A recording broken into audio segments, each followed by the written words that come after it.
கழகத்தின் பொதுச் செயலாளர் மாண்புமிகும் அமைச்சர் என் ஆனந்த் அவர்களின் வழிகாட்டுதல்படி தமிழகத்தில் இருக்கக்கூடிய 234 சட்டமன்ற தொகுதியில் இருக்கக்கூடிய இஸ்லாமியர்களை தமிழக வெற்றி கழகத்தில் இணைக்கக்கூடிய பணியை என் தலைமையில இன்று நான் திருவல்லிக்கேணி சேப்பாக்கம் பகுதியில் பஷீர் அவர்களின் நடிகர் பஷீர் அவர்கள் முன்னிலையில துவங்கியிருக்கிறேன்.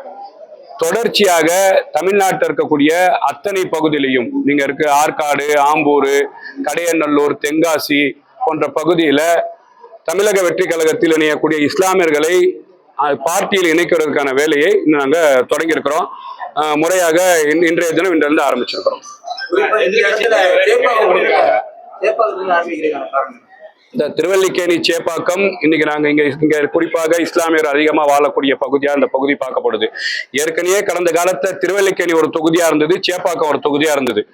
திருவல்லிக்கேணி ஒரு தொகுதி, சேப்பாக்கம் ஒரு தொகுதியா இருக்கும் போது மேடம் அவர்கள் இருக்கும் போது சேப்பாக்கத்துல முன்னாள் முதலமைச்சர் கலைஞர் அவர்கள் போட்டியிட்டு 4000 வாக்குல வந்து வெற்றி பெற்றார். கடுமையான போட்டிக்கு மத்தியில வெற்றி பெற்றார். அதோட அவர் திருவாரூர்ல போய் நின்னார்.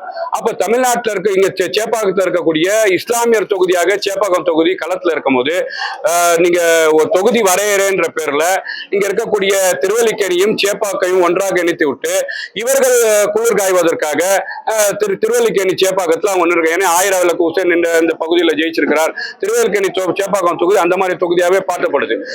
இந்த இடத்துல திமுக குடும்பம் வந்துதான் நிக்கணும் என்ற ஒரு முதலமைச்சர்.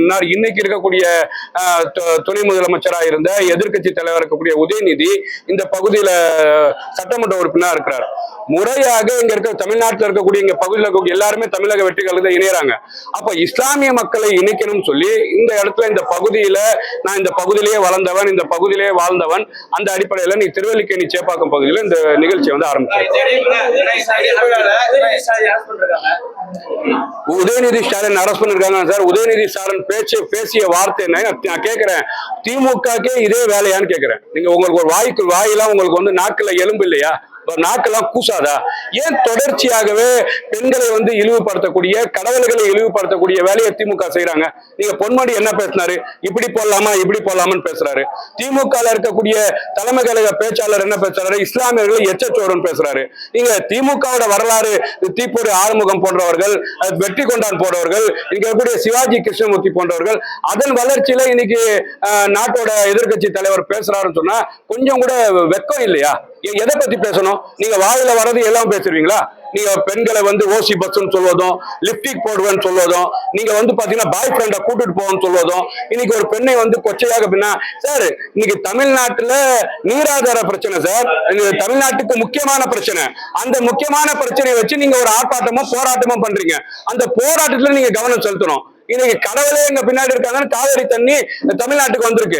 அப்போ முழுக்க இந்த அரசாங்கத்தை வந்து குறை சொல்ல முடியல. அப்ப என்ன நினைக்கிறாங்க? அவங்களுக்கு உள்ள பாவனையில சேற்றவாறு அடிக்கிற மாதிரி இன்னைக்கு வந்து தகாத வார்த்தையை பேசிருக்காருன்னு சொன்னா அதுக்கு வந்து கைது நடவடிக்கை எடுக்கிறாங்க. காவல்துறை தன் கடமையை செஞ்சிருக்கு.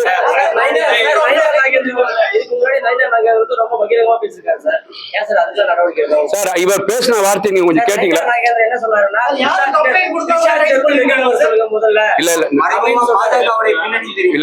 யார் மறைமுக?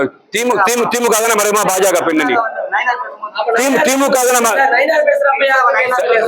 நான் என்ன கேக்குறேன், இந்த திமுக அரசாங்கம் நாங்க வந்து கொள்கை ரீதியான எதிரி பாஜக வெளிப்படையா களத்துல இறங்கி மக்கள் வாக்களிச்சிருக்கிறாங்க. நீங்க சொல்ற அடிப்படையில வரேன். தாமரை வாழ்க, பாஜக வாழ்க, அடல் பிகாரி வாஜ்பாய் வாழ்கன்னு பதவி சுகத்துக்காக போய் அமைச்சரவையில உட்கார்ந்தோன்னு இந்த திமுக நாங்க பாஜக நாங்க சொல்லுவாங்களா? எந்த அடிப்படையில சொல்றீங்க? முழுக்க சார் நான் கேக்குறேன், கலைஞர் அவர்கள் நாணயத்தை வெளியிட்டு விடுறதுக்கு யாரை கூட்டு வந்தீங்க? RSSல பிறந்து RSSல வளர்ந்த ப்ரோ RSS இருக்கக்கூடிய அமைச்சரை தானே கூட்டு வந்து வெளியிட்டீங்க. இவங்க கூட கி வீரமணி இருக்கிறாரா இல்லையா? தமிழ் சார்ந்து பேசினவர், தமிழை உள்வாங்கினவர். அப்ப முழுக்க RSS அஜெண்டா அவங்க ஃபாலோ செய்றாங்க. சார் நான் என்ன சொல்றேன்னா, அவர் பேசின விஷயம் நேத்து இன்னைக்கு அரசாங்கம் ஆட்சி அதிகாரம் இன்னைக்கு தமிழ்நாட்டு கையில வந்துருக்கு. காவல்துறை இன்னைக்கு தமிழ்நாடு முழுக்க போய் அவர் மேல வந்து கம்ப்ளைண்ட் கொடுத்துருக்காங்க. எல்லா பெண்களும் போய் கம்ப்ளைண்ட் கொடுத்துருக்காங்க. அந்த அடிப்படையில கைது நடவடிக்கை எடுத்திருக்காங்க. நீதிமன்றம் அவகாசம் கொடுத்தோம், உடனடியான இந்த கைது நடவடிக்கை எதற்கு, இது பழிவாங்க நோக்கம்னு சொல்லி எதிர்கட்சிகள் எல்லாம் குற்றச்சாட்டு வைக்கிறாங்க. சட்டமன்றம் நடக்குது, பட்ஜெட் கூடுதல்ல திமுக ஏதாவது உங்களை தடுப்பாங்கன்னு சொல்லி முன்னெச்சரிக்கை நடவடிக்கை எடுத்து திமுக எங்க தடுக்குது? திமுக சட்டமன்றத்துல ஓடுது சார். மக்களுக்காக வாக்களித்து மக்கள் சட்டமன்றத்துல போய் நீங்க பேசுங்கன்னு சொல்லி அமிச்சா பேச முடியாம கடந்த ஆட்சியில லஞ்சமும் லாவணியமும் ஊழலையும் செஞ்சு அதை தட்டி கேட்கிற அரசாங்கம் இந்த அரசாங்கம் இருக்குன்னு சொல்லி அவர்களை பத்தி பார்ட்டி ஃபண்டுன்னு பேசினாலே உட்காந்து கேட்காம ஓடுறாங்க. முழுக்க முழுக்க இந்த ஒரு எதிர்கட்சி, நான் கேட்கிறேன் சார், ஒரு எதிர்கட்சி தலைவர் மக்களால் தேர்ந்தெடுக்கப்பட்ட ஒரு பிரஜை இந்த மாதிரி பேசுறது நியாயமா? இது மக்கள் பார்த்துட்டு இருக்காங்களே. ஏற்கனவே இப்படி எல்லாம் நீங்க பேசுனீங்கன்னா மக்கள் உங்களுக்கு வீட்டுக்கு அமைச்சிருக்காங்க. தமிழ்நாட்டோட முதலமைச்சர் கொளத்தூர்ல தோத்து ஓய்வெடுத்து வீட்டுல இருக்கிறார். இது திமுகவோட கலாச்சாரம். பிரியாணி கடையில போய் அடிச்சு உடைக்கிறது, பியூட்டி பார்லர்ல போய் அடிச்சு உடைக்கிறது, நீங்க இந்த பாரம்பரியத்திலே வந்தீங்க.